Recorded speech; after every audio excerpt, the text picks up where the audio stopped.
Welcome back to the Centre for Christian Spirituality as we continue with our reflections on the Gospels of the Sunday. And today we're reflecting on the Gospel of the 14th Sunday of Ordinary Time. We invite you now to listen to the reading. The reading is from Mark. Jesus left that place and came to his hometown, and his disciples followed him. On the Sabbath, he began to teach in the synagogue, and many who heard him were astounded. They said, "Where did this man get all this? What is this wisdom that has been given to him? What deeds of power are being done by his hands? Is not this the carpenter, the son of Mary, and brother of James and Joseph, and Judas and Simon? And are not his sisters here with us?" And they took offence at him. Then Jesus said to them, "Prophets are not without honour except in their hometown, and among their own kin, and in their own house." And he could do no deed of power there, except that he laid his hands on a few sick people and cured them. And he was amazed at their unbelief. I think the final sentence there captures what this incident is about, namely the fact of faith. That Jesus is really saying that faith is the issue. And this section comes at the end of a section of the Gospel in which Jesus has been working miracles, and the message has been coming through that it's faith. And now we have the opposite, where Jesus doesn't work miracles and attributes that to the lack of faith. And he preaches, and the people there took offence. In other words, another mark and theme is, do people accept Jesus or not accept Jesus? And the new family of Jesus is those who accept him. So here we've got his own hometown people not accepting him. And you might remember a few Sundays ago, we had that incident where the family of Jesus came to get him because they thought he'd gone mad, or they thought he had a breakdown. And Jesus said that the people with him, those who do the will of the Father, these are his new family. So the issue here is that the people of Nazareth were looking at Jesus with human eyes. They knew him. They could see the people that were part of his larger family, but they couldn't look at him with the eyes of faith. And it's in looking at him with the eyes of faith that we actually can respond. I think a lot of people today look at Jesus in a human way. There are many people that are not faithful to Jesus, don't have faith in Jesus, who recognise that the ability of his, or the quality of his teaching. And in a sense, we've come out of a Christian culture where people have accepted the types of things that came from Jesus. But it didn't mean that they had faith in Jesus, that they accepted the values, but it's really the response to the person of Jesus that is the response that is called for. So I think that we've got a truly marked incident here of Jesus preaching, and in this occasion not being accepted. But the reason given is there is lacking that faith, that response to Jesus, which is, as it were, unlocks the power of Jesus and enables him to do the things that he has been doing. Yeah. It feels like a very modern story, really, doesn't it? In as much as we live in, as David said, a very secular world. I'm in a similar way shocked often by the extraordinary exhortations our current Pope has published year after year after year, but in a way has it impacted on Europe, on those very, very close to him? Yes. Like, it's what does it take? What does it take for that unbelief? So I'm just struck by how contemporary that story. The contemporary nature of it was something that captured my imagination too.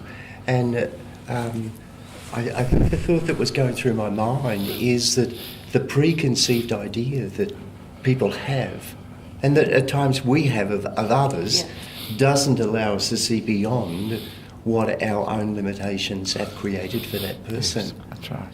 That's true. I guess that's where I was sitting with it.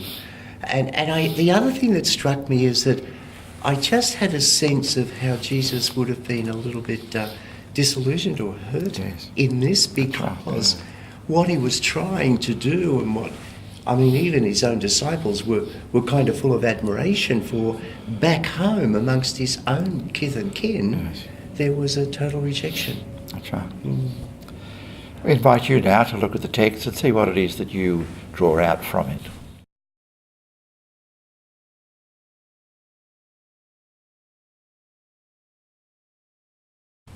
We invite you now to listen to the reading once again. He left that place and came to his hometown, and his disciples followed him. On the Sabbath he began to teach in the synagogue, and many who heard him were astounded. They said, Where did this man get all this? What is this wisdom that has been given to him? What deeds of power are being done by his hands? Is not this the carpenter, the son of Mary, and brother of James and Jos and Judas and Simon? And are not his sisters here with us? And they took offence at him. Then Jesus said to them, Prophets are not without honour, except in their hometown, and among their own kin, and in their own homes. And he could do no deed of power there, except that he laid his hands on a few sick people and cured them. And he was amazed at their unbelief. As I was thinking about the text, I was saying that people look at Jesus with the eyes, human eyes, not the eyes of faith. I think that can be true of a lot of our Catholic people, and true of all of us, that I think to see Jesus with the eye of faith is to see the Jesus who lives now and to actually have a positive living relationship with Jesus. Whereas I think many people don't doubt that Jesus came from God, but I don't think their faith is expressed as a personal thing in relationship to the Jesus who lives now. So I thought that that's something that I needed to reflect on and just ask, do I see Jesus fully with the eyes of faith? And that last line about he was amazed at their unbelief, considering all the opportunities I've had, would Jesus be amazed at my unbelief, my lack, the way I can easily get thrown and tossed aside by all the confusion of the church at our modern time? It's so easy for me to, so perhaps I have to consider that. Yeah. I was thinking the same kind of thought, but in a slightly different way. It just seems to me, and I think it comes through in the Gospel of next week or the week after, what is it that I'm clinging to that prevents me from being able to see outside of self to the possibilities of something new, that something might be confronting and challenging in my life. So just to take some time to, what might be preventing me from seeing something that's even more significant, even greater than that which I treasure.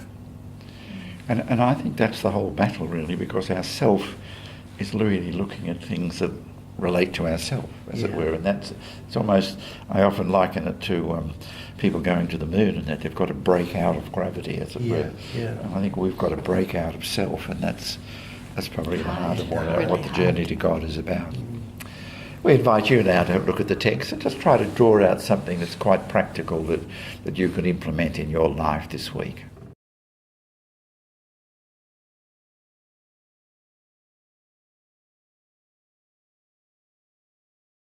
We invite you now to spend a moment of prayer, asking the Lord for the grace that we need to implement things that we need in our life. As I said, we've got to break out of self, and sometimes what we choose requires that, and I think we need the grace of God to do that.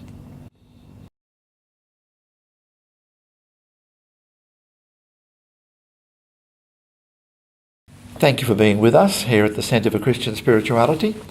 We hope that you might join us again next week as we reflect on the Gospel, and we conclude today, as we do always, by reading from the liturgy of the 14th Sunday of Ordinary Time. O God, who in the abasement of your Son have raised up a fallen world, fill your faithful with holy joy. For on those you have rescued from slavery to sin, you bestow eternal happiness through Christ our Lord.